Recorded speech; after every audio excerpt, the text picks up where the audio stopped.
Algumas pessoas me perguntaram como são as eleições no Brasil. Então, eu vou explicar de forma resumida no vídeo de hoje. Espero que não surjam comentários de ódio nesse vídeo para eu não ter que tirar ele do ar. Vai ser um vídeo totalmente neutro. Vocês me deixem em paz, hein? Eu sou a Thay, brasileira, e aqui nesse canal eu te ensino português de um jeitinho autêntico, falando de assuntos do dia a dia para você praticar a sua escuta em português e aprender palavras e frases novas para aumentar seu vocabulário português. Não esqueça de ativar as legendas, se você achar necessário, e bora pro vídeo! Essa semana aconteceu o primeiro turno das eleições para presidente do Brasil. O Brasil é uma democracia representativa onde o povo escolhe seus representantes através do voto e as eleições para presidente acontecem a cada 4 anos. Para isso a gente tem o sistema eleitoral brasileiro, que é como funciona a escolha desses nossos representantes governamentais. Esse sistema eleitoral foi estabelecido pela Constituição de 1988 e é gerido pelo Tribunal Superior Eleitoral, ou TSE. A Constituição de 88 é um texto base que determina os direitos e deveres dos entes políticos e dos cidadãos brasileiros, e o TSE é o órgão máximo da Justiça Eleitoral brasileira. Essa Constituição diz que todos os cidadãos brasileiros com idade entre 18 e 70 anos são obrigados a votar. Analfabetos, pessoas com 16 ou 17 anos e pessoas acima de 70 anos podem votar se quiserem, mas não são obrigados. E como funciona o sistema eleitoral brasileiro? O sistema eleitoral brasileiro é um sistema de voto uninominal, majoritário e de turnos. Uninominal significa que cada pessoa pode votar em só um candidato. Majoritário significa que o candidato com mais votos é eleito. E de turno porque pode ter uma ou duas rodadas de votação antes das eleições. Durante um período determinado por lei, os candidatos fazem as suas campanhas, que é o momento que eles têm para dizer o que eles pretendem fazer se forem eleitos. Cada candidato representa um partido político e desde fevereiro de 2022, o corrente ano, o Brasil tem 32 partidos políticos legalizados no TSE. 32. Para votar, cada cidadão brasileiro tem a sua zona eleitoral e a sua seção eleitoral. E é lá que ele deve ir para votar. Não pode votar em qualquer lugar. Não pode votar onde quiser. A zona eleitoral é o lugar, tipo uma escola, por exemplo, e dentro dessa escola tem lá as várias salas de aula e cada sala é uma seção. Como cada pessoa tem a sua seção, assim que eu descubro qual é a minha seção, é só naquela sala de votação que eu posso votar. Naquela sala identificada como seção 18, por exemplo. E aí tem as campanhas, tem as votações e tem os resultados. E o sistema majoritário de eleições determina que para o candidato ser eleito, ele precisa ter a maioria absoluta de votos ou no primeiro ou no segundo turno de eleições. Alcançar a maioria absoluta significa que o candidato conseguiu mais de 50% do total de votos válidos. Votos válidos são aqueles que o eleitor votou de fato em algum candidato. Ou seja, dentro desses 50% não são contabilizados os votos nulos, brancos ou ausentes. Todos esses votos são descartados nessa contagem. Eliminados os votos nulos, brancos e ausentes, nos restam os chamados votos válidos. Então, o candidato que conseguir mais de 50% dos votos válidos é eleito. Se no primeiro turno nenhum dos candidatos conseguir mais de 50% de votos válidos, os dois candidatos que tiverem mais votos vão ter uma segunda chance de mostrar seus projetos para um deles conseguir ser eleito no segundo turno das votações. Bora ver um exemplo? Bora! Eu tenho 4 candidatos que estão concorrendo à presidência do Brasil. O candidato Tesoura Rosa, a candidata Régua Laranja, o candidato Cola Verde e a candidata Caneta Vermelha. 102 é o número de pessoas que pode votar para presidente e esses 102 eleitores têm 4 candidatos e eles precisam escolher um. É importante dizer que os candidatos também votam. Eles fazem parte desses 102 eleitores. Então, os 4 candidatos vão fazer suas campanhas eleitorais, vão divulgar seus números, vão ganhar a confiança dos eleitores, um vai falar mal dos outros 3 e vão fazer tudo que eles puderem para ganhar o seu voto. Enfim, chega o dia das votações.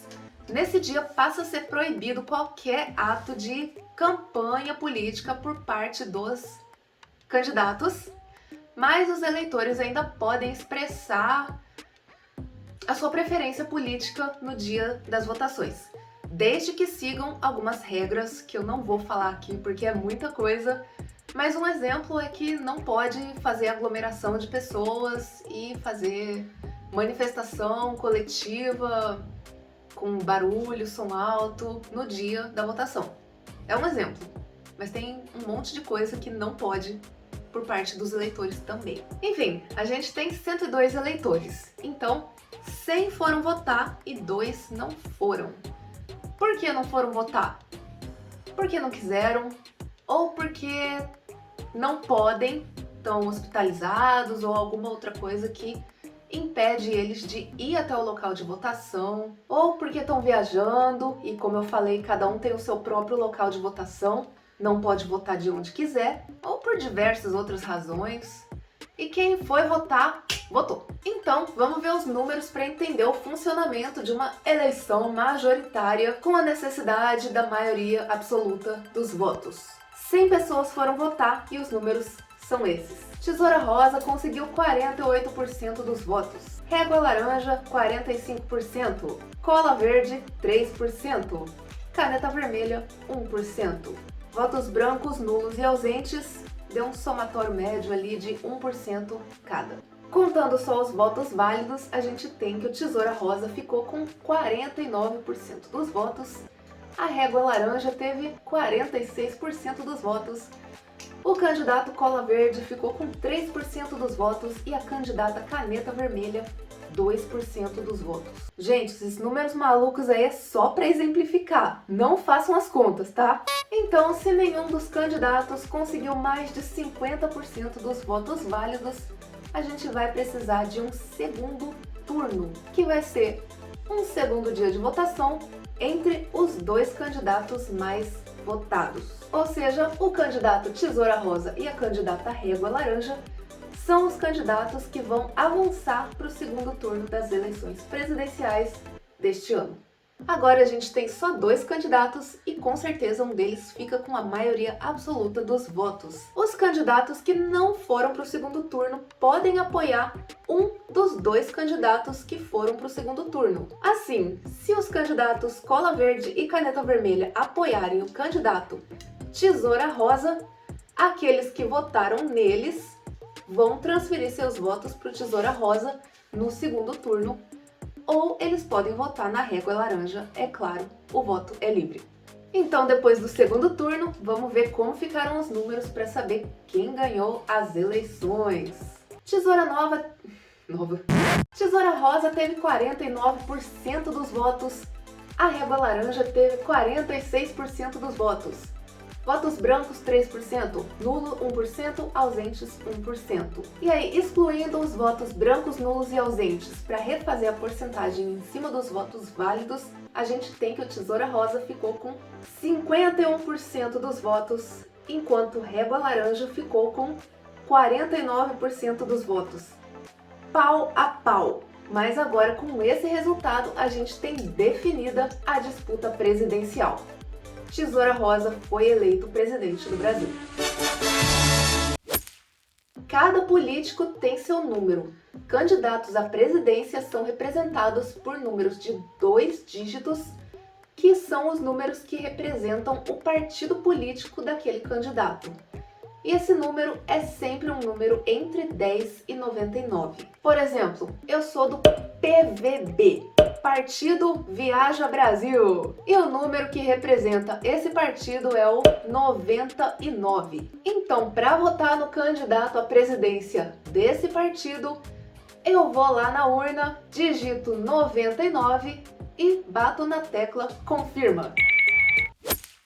Nas eleições brasileiras, o voto é secreto. Ninguém deve saber quem votou em quem. Isso serve para impedir que os eleitores sejam obrigados a votar em alguém que ele não quer ou até mesmo que troquem o voto por dinheiro, coisas que já aconteceram. Então funciona assim: na hora do voto, você entra em uma cabine e ninguém além de você pode ver em quem você está votando. Mas é claro que você pode divulgar seu voto para quem você quiser. Apesar do voto no Brasil ser obrigatório, o eleitor é livre para escolher votar em um candidato e também é livre para escolher não votar em nenhum candidato. Ou seja, todo cidadão brasileiro é obrigado a ir até o local de votação ou justificar a sua ausência, mas quem não gostar de nenhum dos candidatos pode escolher anular o seu voto ou votar em branco. O voto em branco é aquele que o eleitor não manifesta preferência por nenhum dos candidatos. E o voto nulo é aquele que o eleitor manifesta sua vontade de anular o voto. Tanto os votos brancos quanto os votos nulos são um direito de manifestação de descontentamento do eleitor, não tendo serventia do ponto de vista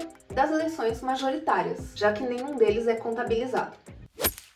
Durante muito tempo, nosso país usou votos em papel. O eleitor preenchia a cédula com o nome ou número do candidato ou do partido e colocava esse papel dentro de uma urna, dentro de uma caixa. E desde 1996, o Brasil usa a urna eletrônica. E agora a gente vota digitando os números dos nossos candidatos. Então, para votar, ou você põe o número do candidato e confirma. Se quiser votar em branco, você clica em branco e confirma. E se você quiser anular seu voto, você digita um número que não é de ninguém, tipo 00, e confirma.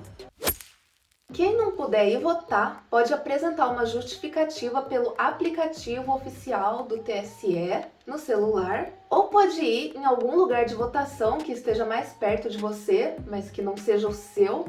E lá tem alguns papeizinhos, uns formulários que você pode preencher justificando a sua ausência. Quem não votou e não justificou no dia das votações tem 60 dias para justificar seu voto. Se não fizer nada disso, tem que pagar uma multa.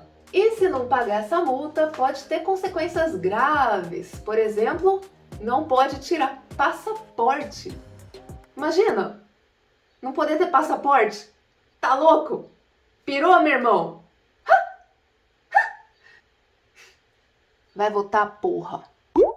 E é isso. Espero que tenham gostado, que tenham achado interessante, que tenham aprendido novas palavras e frases em português em cima desse vocabulário de eleições. E eu quero que você me conte aqui nos comentários como funciona o sistema político do seu país, se é parecido com o Brasil. Tenta escrever em português. E agora, vote em mim clicando em gostei aqui embaixo e a gente se vê nos próximos vídeos. Fui!